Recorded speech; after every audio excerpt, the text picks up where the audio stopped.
Welcome to Forum 360. This is Leslie Ungar, your host today. Thank you for joining us for our global outlook with a local view. For centuries, nonfiction has captured the amazing ways in which dogs have served mankind. As long ago as 1,000 years before Christ, dogs were being used by the armies of Egypt to carry messages and to guard army encampments. In 1907, the police commissioner of New York City sent an officer to Belgium to learn about K-9 operations. He returned with 6 dogs. Thus, the first K-9 policing dogs in the New World was established in the early part of the last century. In 2016, it would be hard to find a police force that does not have a K-9 officer.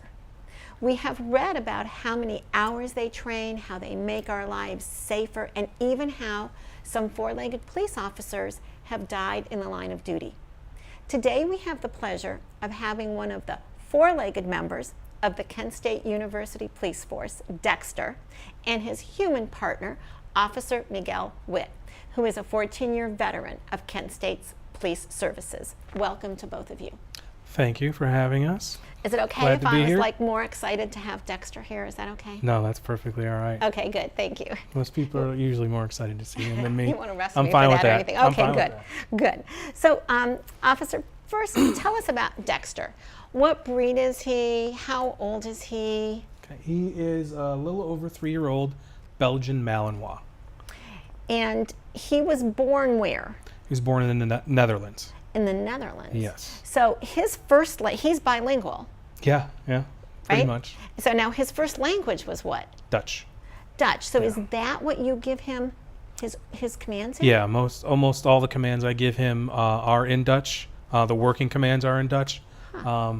Obviously, now that he's been in my home for a couple years now, he's picked up some English words, that my wife and I have, or because we have another dog at home, so there's kind of like a crossover with that now. I have never heard Dutch. I know some of the dogs have learned German commands, but so you had to learn Dutch. A few words, yeah. Half a dozen, 8 words, some of them are similar to German, like the sit command is pretty much the same. Seats, that's pretty much the same. Our search command is the same. It's I don't want to say because then I'll start going crazy, but it's the same, at least as far as I know. We have another K-9 handler at the university, so our search commands are the same. So our search commands universal, like around the world? I don't think they're universal. Some people will just say search, or seek or something like that. So it depends on who trained your dog initially or how you were taught to train your dog. Now, you said he's a Belgian Malinois. Correct. And your other canine officer is a German Shepherd. Yes. Now, are there differences in your dog? Do you see differences in a Malinois than other working dogs? Dexter is, for a Malinois, is I want to say a little atypical of the breed. Malinois are known to be very high energy and extremely hyper. It's kind of spazzy, bouncing off the walls. He is not. He's very mellow. I think Shepherds, maybe because they have been used for this type of work for so long, there's kind of a standard with their behavior. I mean, they're all very high energy dogs. But Malinois are kind of kicked it up a little bit of a notch. Now, who named him? Did he come with the name Dexter? Yes, he came with a name. He already came pre-named. He came from the Netherlands with the name Dexter. For how it was explained to me, the breeder where he was picked up from, it's a big thing. Dogs are huge in Europe. It's pretty much like soccer, field hockey, and then dog sports are kind of like the top, entertainment activities in Europe. The breeder he was from, they have different bloodlines. So they have an A bloodline, B, C, D, etc. If a dog is from the D bloodline, their names all start with D. So he's from the D bloodline. Oh, interesting. Yeah, that's how he worked. I don't know if that's standard or, I mean, some places do get to pick their dog's name because they do get him from a puppy. I got him, he was already a little over a year old.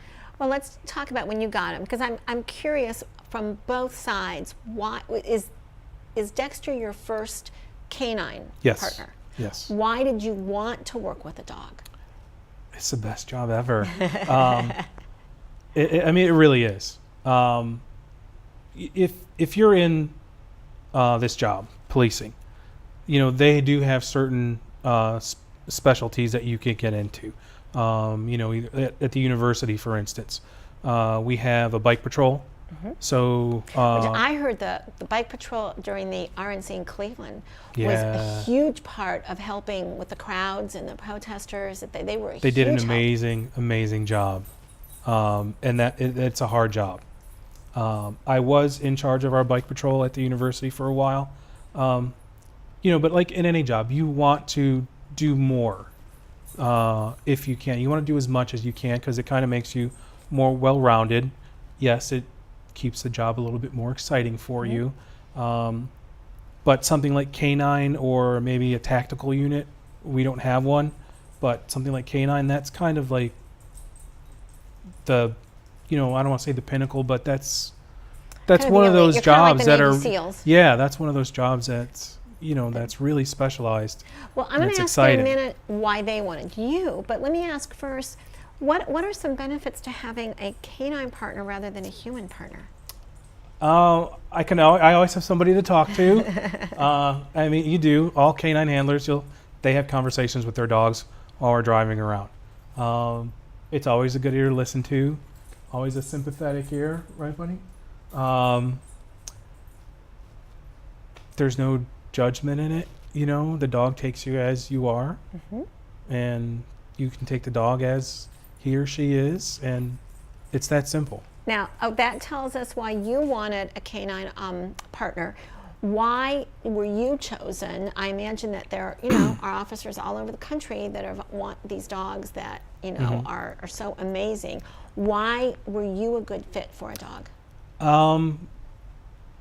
Our process at my department, when we knew we were going to get another dog, Homeland Security came to a few of the universities in the state because that's where they wanted the dogs to be because they're all in strategic areas. They came to Kent State and they said, we have this dog and would you be interested? Our chief said, of course. And then they put out the word in our department, who would be interested? And I put my name in, and then there was just an interview process pretty much, and then they decided who would be the best fit for the dog. I honestly never really sat down with my chief and all the other people who made the decision on, why did you pick me?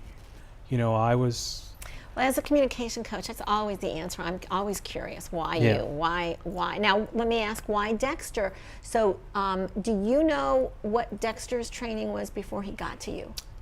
He had 6 weeks of training. There was a company contracted at the time through Homeland Security that went and picked the dogs and then trained them. It was Gold Shield in Columbus, Gold Shield Canine in Columbus. The owner and his employees, they went to Europe, picked a bunch of dogs based on certain characteristics that they felt would be good for the job, and then for 6 weeks they came and trained them in the initial, it's called imprinting of the odor work, and he's an explosive detection dog. All the dogs were, and that's what they did for that first 6 weeks, is to teach the dogs their job. So then after that 6 weeks, the respective handlers from each of the universities went to Columbus, and that was another 5 weeks of training for us to learn our jobs with the dogs. So before we learn his actual job, so 5 weeks you were in Columbus learning how to work with your dog? Yes, yeah. And so that's one thing that people don't necessarily see when they go, oh, isn't it great to have a dog? Yeah, it's a lot of work. It's a lot of work. It was 5 weeks initially, and then do you have to go back for consistent Every year training? we have to get certified through the state, and there are a certain amount of hours that the minimum amount of hours that they would like us to do per week to upkeep like a maintenance training. So I get the opportunity to do that usually on the weekends on campus. There's no one there, and it's much easier for me to do that training because I can use various buildings on campus, open areas. So let's talk about that training. A police dog is trained specifically for their own job. Yes. What specifically is Dexter's job? He is an explosive detection K-9. So that means what? He is strictly there to sniff out bombs, basically. Now, what does that mean then? What can he do better than a human police officer? Well, dogs' sense of smell versus a person it's outrageous how, it's not even a comparison. Mm-hmm. The best way to describe it is if you walk into somebody's house and they're cooking like a stew, we as people smell stew. The dog, if he walks into a house, will smell the stew as a whole, but then they'll also smell the meat, carrots, potatoes, onions as separate ingredients as well. That's what they do with explosives. They get so trained on these explosives to, not just as a whole. I know a big one from movies and everything is the explosive C4. They can smell that C4, but they can also smell some of the separate ingredients in the C4. So that's what they get trained to smell and to search out. Now, how does Dexter doing his job help the university? Obviously, the first thing is, he's a dog. So he's a great ambassador for the university as a whole. But we aren't just tied to the university, especially since he's a Homeland Security dog. So you are actually asked by other departments? Yes. To help out in some way? Yes. So in what way, how would someone ask you, and what would they ask you to do? A lot of the things we do would be maybe for public events. As just a matter of practice, we on the university, we use Dexter and Coco for all our home football games, basketball games, any type of special event. If we have guest speakers, concerts that come on campus, we will do what we call a pre-sweep of the area just to make sure that everything is safe. It's unfortunate that has become something that has been needed, but it's just an extra layer of protection that we can provide for people. An outside agency, they might call us for the same thing. Just this Saturday, we went down to Youngstown to help out with the Hillary Clinton rally. So you would be involved in a pre-sweep? Yes. And then did you stay then? Yeah, we stayed, and we will search. Media obviously brings in a lot of bags, packages, camera cases, etc. There were 3 dogs there because it's a lot for one dog to do for the whole period. So we would rotate, but anytime media brought in packages, if there were a group of them, they would set them on the ground. We would run the dogs on their packages, cases, etc., and then they would be cleared to go into the venue. Can you tell us if you found anything? No, there was one time that during it was a high school bomb threat call-in or something. Somebody wrote something on the wall. There was one time that all the dogs that were there for it, they did alert on a vehicle in the parking lot, in the school parking lot. It happened to be that the student who owned the truck had some bottle rockets in the center console. And there was only like 2 or 3 bottle rockets, but they'd been in there for a while. And that's one of the odors that the dogs are trained to, is that black powder, the gunpowder or whatever, inside the fireworks. And all the dogs alerted to it. Wow. So they didn't actually find a device, but they found what they were supposed to find. Yeah. Because their job is Yep. to find that. Yes. Today we are talking with Dexter, the four-legged officer of, he's laying right behind you, the four-legged officer from Kent State Police, and his human partner, Officer Miguel Witt. Can you say, because before you were hesitant to say a command, can you spell a command or two that he knows? His search command is SUK. Oh, okay. But it's with kind of like a long O or a long U sound. Okay, and what would be another command? Obviously seats. Dexter seats. That's sit. The short version of lay down is off, and then the whole thing is off-legged. Oh, so it's not like off, like I'll get, like I say 1,000 times to my puppy, off or get it off me. This is right. off-legged. Yeah, and that's. Well, maybe if I spoke to my puppy in a different language, maybe it might. I'd have a little more success. Yeah. How is what Dexter does and is trained to do? How is that different than what Coco is trained to do? It's pretty standard. Are they both? They're both explosive detection dogs. Yeah. Okay. Training methods, because Officer Spar, who's Coco's handler, they went to a different place than I did. So training methods may be a little different, but the basics, I think, are the same. Now, you mentioned that they were both great ambassadors for Kent State University. Yes. Are students scared of Dexter? Some are a little apprehensive, but it's, best way to put it, you have dog people, you have cat people. You know, some people don't like animals, pets at all.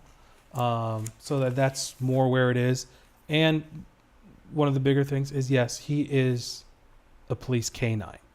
And there are some assumptions, stereotypes, I guess, when people think of a police K-9. And I think that can make some people a little apprehensive. But on the other hand, you have thousands of students. Yeah. And I imagine hundreds of those thousands of students want to pet Dexter. Yes, they do. So can you tell people when they see a police officer with his four-legged partner, what would you like them to do if they wanted to make friends with Dexter? Almost everybody that has come up to us, and I would say pretty much everybody. I don't know if word's gotten around or if it's just people who do or like dogs already know, but they will ask, is he working right now? If he's not, can I pet him? That's the perfect thing to do. Okay, so now you know, ask first. Tell us what happens at the end of your shift. At the end of our shift, we go home. And so then Dexter goes home with you? Yeah, he gets to be pretty much a regular dog after that. So when he's home, is he a couch potato? I can't picture him. It's difficult for him to be a couch potato. If you haven't seen, I now learn the secret of being and staying thin. It's just a constant walking. Yeah. He's not really hyper. He is just constantly walking. Now, does he do the same thing at home?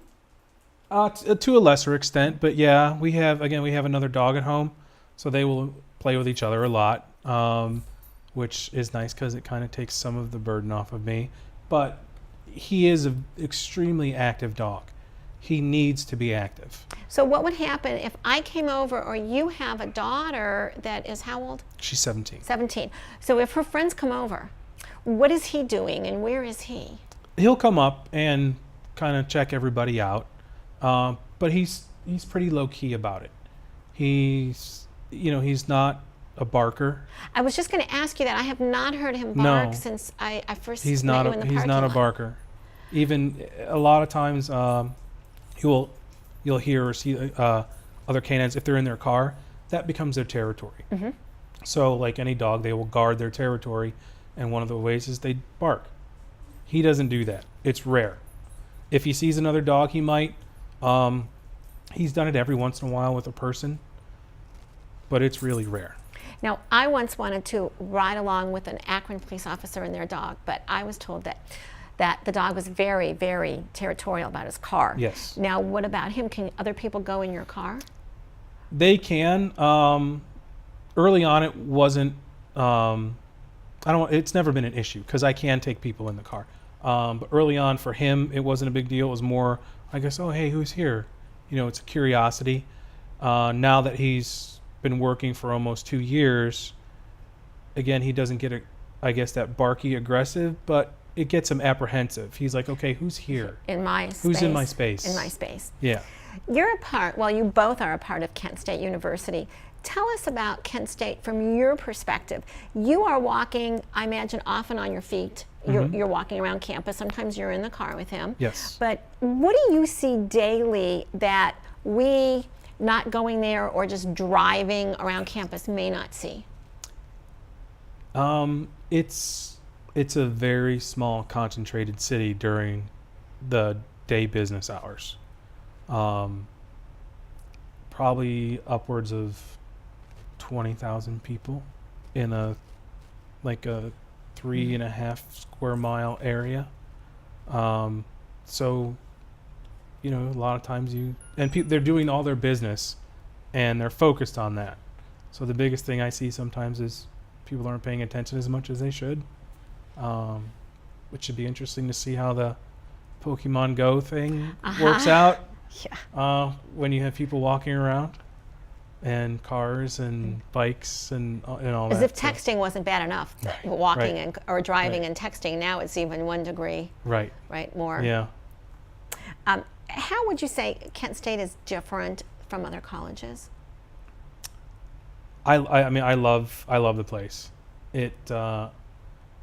Portage County is fairly rural, so Kent's like the big city in Portage County. But I think the place offers still that small town feel to it, even though they've done a lot of renovation with the downtown, which is A lot amazing. of renovation, yes. But it still has that small town feel to it. That was one of the things. I didn't grow up in Kent. I grew up in the west suburbs of Cleveland, and went to school in Kent, and then I stayed there. My wife's from Kent, so we just stayed, and I loved the area. I think the university's great. It has world-class programs. The police department is amazing. We're very big on and understand the fact that students are there for an education. You know, we're not necessarily there to be this authoritative entity on campus. You know, our thing would be more like, okay, we want to talk to people. We want to see, how are you doing here? You know, is there anything that we could do that you would like to see changed? And again, we would like to more talk to people just to kind of educate them on how they can enjoy their college experience a lot better. In a safe way. Yes. In the remaining minutes, I'm going to ask you some questions and ask you for 1 or 2 word answers. What's the best thing about Dexter? Everything. His personality is great. Yes, he's very quiet, but he's a lot of fun to be around. His favorite toy? It's called a Kong toy. It's like this beehive thing. It's super heavy rubber. And you put treats in it? I can, but usually we just play fetch with it. Okay. It's the only thing that survived so far. What is something about his breed that we wouldn't know? They're heavy chewers, and that's why I said that Kong toy's the only thing that survived. Super focused on the job. From all of your training, is there a secret you can share with us that have dogs as pets that want them to be a little bit better? Is there a secret you can share from all of your hours and hours of training? Patience and consistency. Mm-hmm. Those are the 2 big things anytime with any type of dog, not just a working dog. Or kids. Yes. And his favorite treat? I'd say anything peanut butter. Ah, Yeah. Crunchy or creamy, does it matter? No, he doesn't care. Okay. He doesn't care. I used to be a crunchy person myself. Really, anything a person gives him, pretty much he's okay with. I'll remember But that, peanut Dexter. butter's favorite. Yeah. Okay. Thank you for joining us on Forum 360. In yet another way today, we brought you a global outlook with a local view of canine and human police officers and the role in helping our society. They are considered a part of the police force, and in many departments, they even have their own badges. Wherever used, a police dog affords his handler greater protection and relieves the handler of some of the more dangerous duties. The human and four-legged officers deter criminal activity, assist police departments in locating illegal drugs and explosives, track fugitives, and assist finding missing persons. The next time you see a dog and its human partner, perhaps you will think about the hours, the days, and weeks both spend away from home in order to hone these skills. Yet with permission granted, you can talk to or you can pet the police dogs you see. For Dexter, our four-legged guest, and Officer Miguel H. Witt of the Kent State Police Services, I'm Leslie Ungar.